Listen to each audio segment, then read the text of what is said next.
আসসালামু আলাইকুম। আমি ডাক্তার তাহমিনা আক্তার জয়া, বিএইচএমএস ধুরুপটি, বিএইচএমএস কনকন ঢাকা মেডিকেল। আমি আসলে কি বলবো, আমি ওই বাচ্চাটার দিকে তখন থেকে তাকিয়ে আছি। আমার মেয়ের বয়স আর ওর বয়স সেম। তো আমরা যারা এখানে ট্রিটমেন্ট করি, ক্যান্সার নিয়ে গবেষণা করি, এইডস, থ্যালাসেমিয়া, কিডনি, জটিল রোগ সারা বিশ্ব যেখানে বলতেছে এগুলোর কোনো ট্রিটমেন্ট নাই, মৃত্যু অনিবার্য, সেই জায়গা থেকে আমরা যখন ট্রিটমেন্ট করছি, শুধু ওষুধ দিয়ে নয়, যত্ন দিয়ে, ভালোবাসা দিয়ে রোগীদেরকে পর্যবেক্ষণ করছি, ঘন্টার পর ঘন্টা সময় দিচ্ছি, তখন আমরাও আজকের যে রেজাল্ট গুলো পাচ্ছি তাতে আমরা সার্থক, আমরা অনুপ্রাণিত হচ্ছি আরো বেশি কাজ করার জন্য।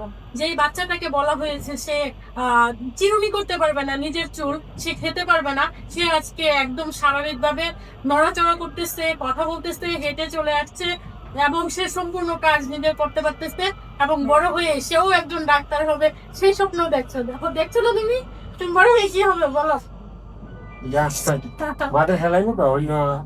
ডাক্তার হয়ে যাবে, ঠিক আছে? আঙ্কেলের চেহারা গিয়ে বলবো। হ্যাঁ, ইনশাল্লাহ ইনশাল্লাহ। সেই ক্ষেত্রে থেকে আমি আরেকটা কথা, লাস্ট কথা যেটা বলতে চাই সেটা হচ্ছে, ছোটবেলা থেকে শুনে এসেছি যার নাই কোনো গতি সে আসে হোমিওপ্যাথি খেতে, বা সে আসে হোমিওপ্যাথিতে। আসলে এই কথাটা সত্যি, কারণ সারা বিশ্ব যেখানে ফেল হচ্ছে, যেখানে হাত ছেড়ে দিচ্ছে, সেখান থেকে আমাদের মিশনন্দিত ডাক্তার, ক্যান্সার গবেষক অধ্যক্ষ doctor S M Sarwar sir সহ আমরা যে টিমটা সম্পূর্ণরূপে কাজ করছি এই জটিল কঠিন রোগগুলোর ক্ষেত্রে, তারা অবশ্যই হাজার হাজার পেশেন্ট সুস্থ হচ্ছে, এবং ভবিষ্যতে আমরা লক্ষ কোটি মানুষকে নিয়ে কাজ করব সে প্রত্যয় ব্যক্ত রাখছি। ধন্যবাদ সবাইকে। সম্মানিত দেশবাসী, বিশেষ করে আমি একা কাজ করতাম, কিন্তু এখন আল্লাহর অশেষ রহমতে কাজের পরিধি এত বাড়ছে যে আমরা কাজ কভার করতে পারি না। সেই জন্যই আমাদের সাথে আমরা এখন আপাতত আল্লাহর অশেষ রহমতে এই মাস থেকে এমবিবিএস ডাক্তার 10 জন এবং 40 জন বিএসএমএস ডাক্তার নিয়ে আমরা কাজ করব। আপনাদের কাছে দোয়া চাই, ভবিষ্যতে আমরা প্রতিষ্ঠানটাকে এমন জায়গায় নিয়ে যাব যাতে সারা পৃথিবীতে আমরা ক্যান্সারের সেবাটা দিতে পারি, এবং বাংলাদেশ থেকে যদি ক্যান্সার মুক্ত আমরা পৃথিবী করতে পারি, তাহলে অর্থনৈতিকভাবে বাংলাদেশ সবচেয়ে সচ্ছল হবে পৃথিবীতে। কারণ এরপরেই এটার গবেষণা চলবে সারা বাংলাদেশের সরকার সবার কাছে। আশা করি বাংলাদেশের সব মানুষ যদি ডাক্তার হয়ে যায়, সারা পৃথিবী হবে আমাদের চিকিৎসার জায়গা। আমাদের চিকিৎসা অঙ্গনে সবাই ডাক্তার হয়ে যায়, কোনো বাধা নেই।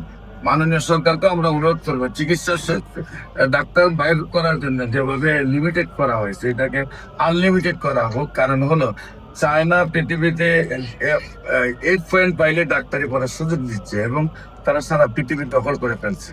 আমরাও আমাদের ছেলেগুলো 50 লক্ষ টাকা খরচ করে বাইরে গিয়ে লেখাপড়া শেষ করে আবার ওই দেশে যখন সেটেল হয়, তখন সে তার দেশের সম্পদ এবং মা বাপকে নিয়ে যায়।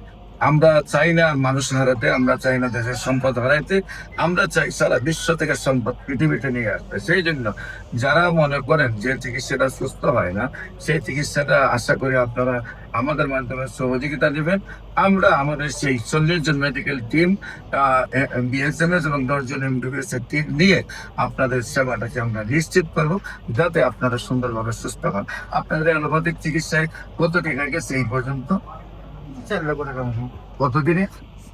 এই তো 4 থেকে মোটামুটি 4 মাসে 4 মাসে প্রায় 4 লক্ষ টাকা খরচ হয়েছে। অনেক পরিবার আছে 4 মাসে 4 লক্ষ টাকা খরচ করার মতো সুযোগ নাই। তাই আমরা বলবো একেবারে অল্প পয়সায়, অল্প দিনে হোমিওপ্যাথিক চিকিৎসায় ক্যান্সার সম্পূর্ণ ভালো হচ্ছে। আল্লাহর অশেষ রহমতে আমরা ক্যান্সারের যে রেজাল্ট পাচ্ছি, জ্বরের রোগীও আমরা তত ভালো করতে পারছি না। জ্বরের রোগী যত সুস্থ হয় তার চেয়ে বেশি ক্যান্সার রোগী সুস্থ হয়। তাই আপনাদের সবাইকে ক্যান্সারের চিকিৎসায় সার্বিক সহযোগিতা কামনা করে শেষ করছি। সবাইকে ধন্যবাদ। আসসালামু আলাইকুম ওয়া রাহমাতুল্লাহি।